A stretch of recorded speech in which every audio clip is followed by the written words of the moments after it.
The title gives away why you're here, doesn't it? In this video, I'm going to detail why you should invest in the stock market as young as you possibly can. GME to the moon! No.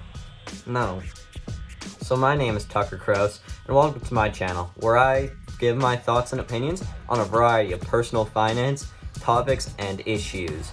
And on today's video, I'm going to broadly talk about why you should be investing as soon as you possibly can into the stock market. And for that, there are a variety of reasons.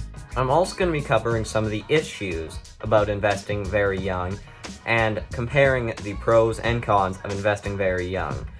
Or relatively young. It depends that you consider very young, wouldn't it? I don't know, whatever. Doesn't matter. If that interests you, make sure to watch all the way through. So without further ado, let's get right into this. This is why you should be investing as a teenager. Or, if you're not a teenager anymore, as soon as you possibly can. I'm currently recording this on March the 8th, so there was a bit of a bullish today, but we are still mostly in a bear market, which is a great sale, so you should buy now. It's kind of generic. This point is brought up all the time, but that is exponential growth. So if you don't know what that is, let me just explain it for you. It's like a snowball, right? Good analogy because I'm Canadian, eh? But aside from that, it's sort of like if this snowball, as it's rolling down a hill, is exponentially gathering more snow as its speed increases, and as it gets more snow, its speed increases even more, and so the snow and speed just keeps going even more and more and more, right? It's just like rolling along like this, right? And so when you then have the money in this situation, it exponentially grows in the same way. That money, it grows, allowing that money to grow even faster. That $1,000 turns into $1,012. That $1,012 turned into whatever that ends up turning into as you're growing at 10-12 instead of just 10-0-0. So you might be asking, okay, so what's this mean for investing really young? What would be so special about me doing it now? Well, do that when you're starting this snowball pile much earlier on, right? You're starting it way higher up on that hill. It's gonna have way more time to grow out, increase more speed, all that sort of thing. Same thing, you put in your money way earlier, it's gonna have way more time to start growing. You can see this all pretty easily by changing the timeline on a simple investment calculator. You can find them on Google everywhere. Right on your screen very soon is going to be Dave Ramsey's investment calculator, right about now. So we're not going to talk about the design, all that, whatever, that doesn't matter. You can use any old investment calculator for this, right? So you can see on screen that I'm going to put in $1,000 at age 14, at ages 18, and ages 30, all into the S&P 500. And it is going to be coming back at a 12% return till typical retirement age, which is about 67. You can see that $1,000 put in at age 14 goes to just over $500,000. That same $1,000 at age 18 is still a substantial amount, but is substantially less. And when you get to the age of 30 to put in that $1,000, it goes all the way down to a comparingly pedestrian $80,000. So, as you can see, investing as a teenager, your growth will be insanely higher than that of an adult who invested the same amount of money. Putting in that money earlier means that you'll have a substantially better life when you're older due to the fact that you'll have so much more money out of that single investment. Obviously, you want to invest more than just $1,000 once in your entire life, but this is just a very simplistic, example of that. So to cap this section off, as Warren Buffett says, time in the market matters more than timing the market. So, come on. If Warren Buffett is saying it, you should probably do that. The second major argument for why you should invest younger is that of your parents. And I don't mean invest your parents' money or that sort of thing. I mean that if you're in a good situation and you're living with your parents and you're, having a great time and all that, you will likely have very few or even no expenses.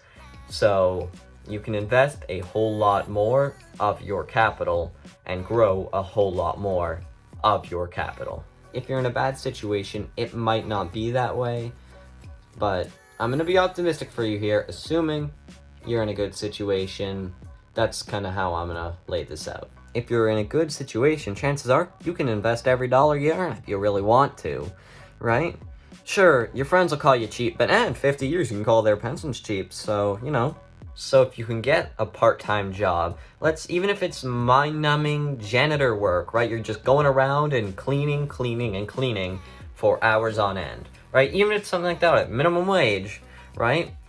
Especially something like that is actually probably going to be pretty easy now with all the extra COVID cleaning. It'll certainly be worth it to have worked all this extra time in your early or even later teens. Although later teens, most people generally have a job, and for those who don't, get one. That job that I just laid out is exactly what I'm doing, right? Although your minimum wage is very high, so that's a little different. I know it's a detriment to the economy, but I will take that to my benefit while I can, all right? But what I'm personally doing is investing every single cent I make at this job so that it can grow into something much, much more, rather than just spending it on something that's going to be worth nothing in, a month, a year, 10 years, who knows? That isn't to say you should be that extreme, though. Like, you obviously can, and I'm personally doing that, but if that's going to be too much for you, obviously don't have to invest every little cent. Right? But even if, you can invest 75% of what you earn due to the fact that you have no expenses, go for it. But yeah, having zero expenses definitely makes investing easier and achieving FIRE, financially independent retiring early, much easier, right? And by the way, I'll have a video coming up talking about FIRE in relation to starting it at a very young age, so stay tuned for that. It'll be coming out sometime next week. Being frugal and investing all your money while you're still living with your parents with almost no expenses is great because you only have to give up your wants, right? You can just say, oh, I'm not going to buy that new game. I'm not going to buy the newest iPhone. All that kind of stuff. Oh, I'm not going to buy this or that. I'm going to invest that money instead. Whereas if you're older, you have expenses. You're like, okay, so I need to give up my living environment so I have lower rent to invest more. So if you were making a few $100 per month, don't have any expenses, and you're investing it, it will certainly be worth it. Just look at that exponential growth, right? When you combine that with that first point of exponential growth, how much more will that money be in the future, right? And it's like a perfect game here. You got no expenses mixed with having way more growth because you're starting so young. This is like an ultimate reason to invest now. After all that positivity, sunshine and Rambos, thunderstorms got to come in. I got to be a little depressing here. Now I'm going to go through some of the negatives, alright? Firstly, when you're younger, you have very limited capital that you can earn and hold on to, right? Take me for an example. My job is only during the winter, which makes it very limited, right? And I only earn, probably, pulling this number out of thin air, $1,000 a month. So depending on the season, that's only going to be $3 to $4,000 per year I can make. And so back to the idea of only having limited capital due to the fact that you can really only work part-time and minimum wage, right? A $200 loss hurts you a lot more when you only have $2,000 invested compared to if you have $200,000 invested. Plus, there is not as many opportunities to earn passive income through things like Amazon FBA when you're under 18. Right? And passive income's the only way you can become truly rich because, you'll see all of this stuff. If everyone worked a 9 to 5, they would be millionaires if it was about hard work. Which, obviously, there is still hard work involved, but it isn't just that. You need more than just that. Now, onto the second negative point. It's not really a big deal, but it just sort of makes life more boring. Frugality kind of does that, right? Because if you're more frugal, you're investing all your money, and you might not buy all the nice amenities you people around you are going to be buying, right? But that comes with being rich. You'll see all those Instagram motivational posts going, oh, work while they sleep, or study while they party, that kind of thing. It'll be stock photos, Jeff Bezos, and a ton of grammatical errors, right? You've seen those all before. But hey, if you're like me, and you think this kind of thing is actually interesting and fun to learn about, it's actually not too bad. But clearly, a lot of people don't think that way. I don't know, that's kind of starting to get off topic. Now, onto the third negative point. It's just to basically say, to be a good, family-friendly, future monetizable YouTuber, say that 5 times fast, jeez. Frick it, right? To be, appease the algorithms, I'm sorry.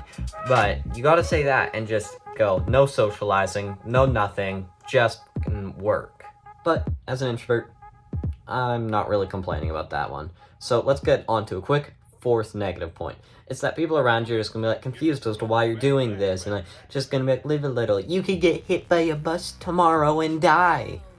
That's very unlikely it's gonna happen though, right? So for the comparison, firstly, the fact that you have minimal capital is obviously heavily outweighed by the fact that you have no expenses. This is I would hope that was obvious, right? And you also have a lot of time. You know, being frugal and a bit boring while you're younger is also definitely outweighed by, you know, being a millionaire in your 30s because you put all this money away and retiring early in, say, your 40s, right? You have lots of time to do whatever you want then, and probably a whole lot nicer of a way because you got so much money, right? And then next, both of the social aspects for me, not a big deal. I met to an extroverted person who it might be a big deal for. Think about it like this, alright? You could have so much more time to socialize and do whatever you want in the future because you're frugal and being a bit more boring now and gonna have all this money to retire early, right? So that way, you can do all that socializing and not having to like plan around your time. You can probably do it a whole lot fancier because of it. So obviously, overall, you should invest early as possible. That's what the thumbnail and title and everything has said so far, right? And so if you aren't sure where to invest, I personally would recommend just an exchange traded fund or an ETF, right? Since they are professionally managed and you don't gotta worry about your money. Someone else does it all for you, right? They take a small fee, but for someone who doesn't want to have to worry about their investments too much, I'm sure it's very nice. For me, I personally choose all my investments myself, so it's possible that I lose big because of that, but you know, that's what I'm going with. And so do make sure to research whatever stocks you go into or ETFs you go into before you buy them, but you know, other than that, it's fairly simple. So thanks for watching the video. I hope it was informative and interesting, so be sure to let me know your thoughts and opinions in the comment section down below. I will see you guys all next time.